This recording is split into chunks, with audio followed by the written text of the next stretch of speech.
Hi friends, அஸ்ஸலாமு அலைக்கும்.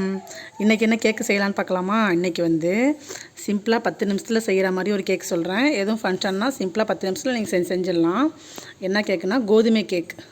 இதுக்கு என்னென்ன பொருள் தேவைன்னு சொல்கிறேன் பாருங்கள். இதால் ஒரு கப்பு கோதுமை மாவு வர அளவு, 1/4 கப்பு ஜீனி, ஏலக்காய் ஒரு 3 போட்டுக்கலாம், நெய், முந்திரி திராட்சை, ஏலக்காய். இது வந்து காய்ச்சின பால் ஊற்றணும். இதுக்கு தண்ணி ஆட் பண்ணக்கூடாது, பால் மட்டும்தான் ஊற்றணும். ஃபுட் கலர் எதுவும் தேவைன்னா ஊற்றிக்கலாம். இப்போ இந்த மாவில் வந்து ஜீனி அரைச்சாச்சு.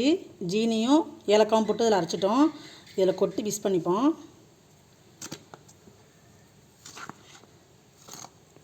மிக்ஸ் பண்ணிவிட்டு ஒரு சிட்டிகை உப்பு போட்டுப்போம். போட்டுட்டு சோடாப்பு வேணும்னா போட்டுக்கலாம், இல்லைன்னா தேவையில்லைன்னா போட வேணாம். இதில் தேவையான அளவுக்கு நெய் கொஞ்சம் ஊற்றிக்கலாம். வாசனை இல்லாத பொருள் ஊற்றிக்கணும். எண்ணெய், நெய், டால்டா எது வேணாலும் யூஸ் பண்ணிக்கலாம். இதில் 3/4 டம்ளர் வந்து பால் சேர்த்துக்கலாம். கொஞ்சம் கொஞ்சமாக சேர்த்து கிண்டிக்கலாம். நல்லா பாலை ஊற்றி நல்லா கட்டி இல்லாமல் பாலை ஊற்றி நல்லா கிண்டிக்கணும். இதில் ஃபுட் கலர் தேவைன்னா ஆட் பண்ணிக்கோங்க. ஃபுட் கலர் சேர்த்தாச்சு. ஃபுட் கலர் சேர்த்து ஆட் பண்ணியாச்சு. நல்லா கிண்டிக்கணும் கட்டி இல்லாமல்.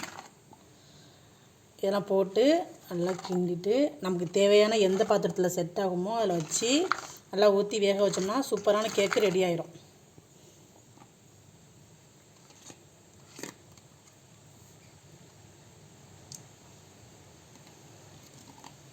ஒரு 10 நிமிஷத்தில் வந்துடும். வேக வைக்கிறோம். இப்போ